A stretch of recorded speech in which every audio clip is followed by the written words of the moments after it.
What's going on, you guys? I'd like to welcome you guys to another one take review because yes, this is a review. I'm going to review WWE Hell in a Cell 2018, and this video not going to be long. I'm not going to just go into complete details about every single match. I didn't see the kickoff. I'm gonna go back and watch the kickoff in a minute. But I have to get to like just the main card and let you guys know my thoughts on it. Each match as I saw them, my thoughts. I probably won't score the matches. I don't really like scoring matches because I think a lot of different things come into play when you're trying to score a match, and I don't think you just can really just score a match out the first viewing. But Randy versus Jeff to start off first Hell in a Cell match. Randy versus Jeff, and this match was a lot more entertaining than any other matches they've had before with each other. I think because this Jeff is not just like a great wrestler, he's a great entertainer. And Randy, I feel like is a better wrestler, but his stuff has been kind of stale. So with this match, I didn't know what to expect. I was hoping Jeff Hardy went full swanton off top of the Hell in a Cell. He didn't get that. We got him hanging from the Hell in a Cell, fell down through a table, and then when Randy Orton got the dub, and Jeff was said pretty hurt. But to me, the thing that the whips on Jeff's back, I mean on Randy's back, when the swanton on off the top rope onto Randy with the chair on him, this was a very good match. It was very very entertaining. I enjoyed it a bunch. And it seemed like they really went out there and wanted to put on a show. When Randy took the screwdriver though and started twisting Jeff's earlobe, damn near lost my mind. I was looking at the TV like, stop. Like, what are you doing? This is bad. This is not bad. It's just like bad. Like, wow, this is some sick shit. And then the look on Randy's face, which was amazing. That's why Randy Orton is forever an all-time great and a great heel. But moving on to the next match, Becky and Charlotte. Now, I didn't know what to expect because these two are, you know what I'm saying, went at it a few times. But I think this might have been my favorite match from these two. And I think it was because Becky was much more aggressive than she usually is.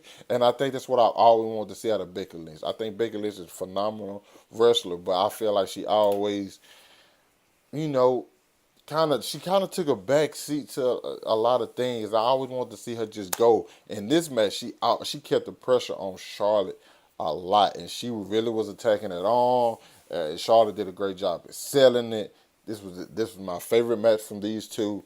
Uh, and I'm at this point, and I'm like two back to back good matches. I'm like, okay, they really doing their thing. And for Becky to win the title, I was super happy. I think even like she's the heel in this thing, but everybody still was rooting for her because it's like, yo, we want Becky at the top, and as long as she continues to keep like that pit bull like mentality and stay aggressive during the matches, I think we're going to enjoy her time as champion. And the fact that she didn't shake Charlotte's hand at the end of the match was something I really liked. She told Charlotte, like, no, you'll never take my spotlight again, ever. And that's what I like. I was like, no, don't shake her hand, Becky. Don't go on about your business. I enjoyed that.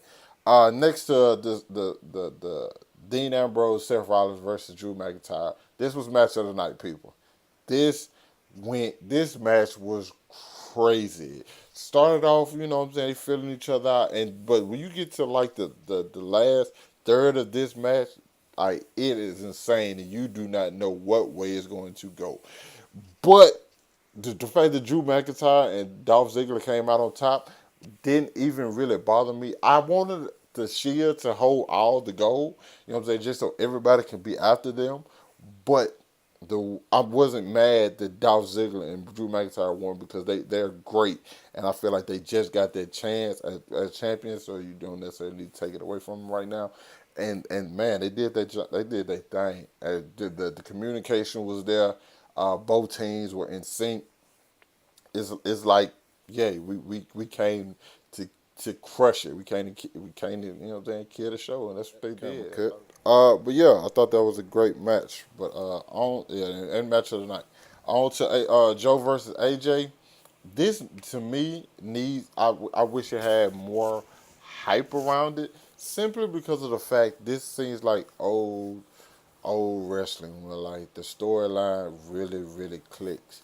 And to me, I thought these two were really. I thought they had another exceptional match.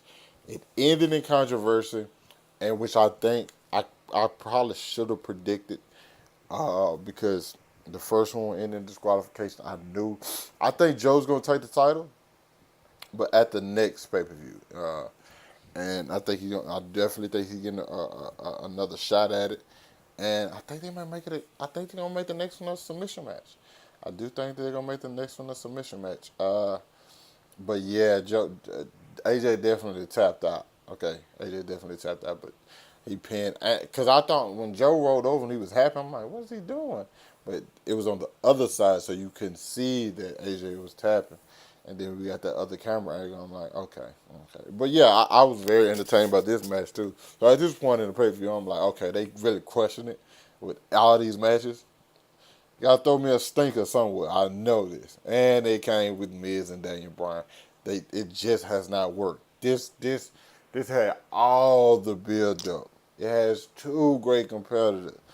You throw in Bree and Maurice. Is that how you say her name?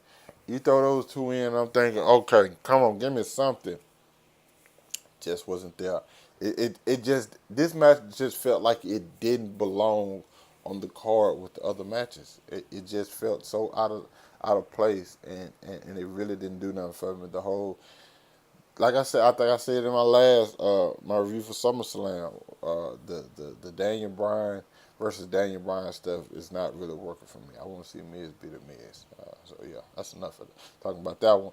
Going to Ronda and Alexa, and I complained. I didn't complain, but I was just like, yo, I don't like how they have Ronda so high and everybody else seeming to, like, you know what I'm saying, be lesser, especially Alexa Bliss when she's a former champion. It's crazy to me that she's a 5-time. When they said like Alexa Bliss is looking to become a 6-time champion last tonight, I was just looking like, wow, Alexa Bliss has really had the title 5 times. This is what wow, this is crazy.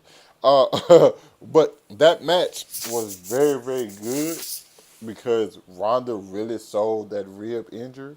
And I think Alexa did a great job at attacking her ribs. And it made you really believe, like, okay, she may actually get this dub. Uh, it was I think it was one of the longest matches I've seen Ronda have. I don't know necessarily, but it felt more even. And I don't know if you had to do that just because of the injury, but I think Alexa Bliss did a really good job last night, and I commend her. And I think Ronda is really getting the swing of things. Only thing I wish she would stop doing though, and it kind of annoys me. It's not annoys me. It's kind of like cringing when she's like talking during the match. Like when she's like, "Come on, what you want?" I don't think you don't got to do that. Right? You know what I'm saying? Or just make it less instead of like pausing and wait for like fans' reactions for a lot of things. Just go ahead and do it. You know what I'm saying? Other than that, I thought that was a very exceptional match too. And then we get to the main event, which I was thinking like Braun versus Roman, Hell in a Cell. What can possibly happen? And then Mick Foley, special guest referee. I don't think Mick Foley being a special guest referee does anything for me, uh, to be honest. I just wanted to see Roman and Strowman just destroy each other. And I didn't really get the destruction of those two. I feel like those two are capable of, especially Braun Strowman in the Hell in a Cell like I wanted to.